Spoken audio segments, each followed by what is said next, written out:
Live from the world's capital markets, here are the latest financial headlines brought to you by News Factory. Hello and welcome to Monday's Daily Financial Review. Here's what's making the headlines in the markets today. The dollar-yen pair traded sideways in the last session. The MACD is giving a positive signal. The Bitcoin-dollar pair rose 0.3% in the last session.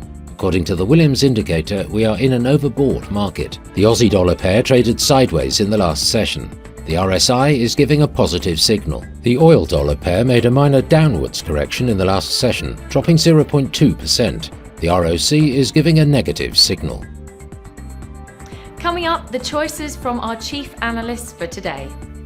US light crude oil gained more than 2% a barrel to end last week, after comments by US Federal Reserve Chair Jerome Powell indicated the central bank was preparing to cut interest rates. The rally in US stocks faces an important test next week with earnings from chip-making giant Nvidia, whose blistering run has powered markets throughout 2024.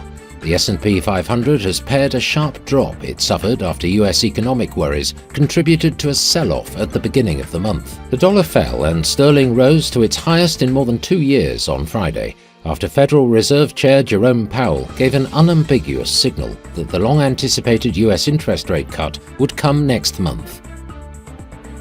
Those were today's major economic events. And now, moving on to world financial headlines. The US durable goods orders will be released at 12:30 GMT. The US non-defense capital goods orders at 12:30 GMT. Germany's IFO business climate at 8 GMT. Germany's IFO current assessment will be released at 8 GMT. Japan's coincident index at 5 GMT. Japan's leading economic index at 5 GMT. We hope that you've enjoyed Monday's financial review.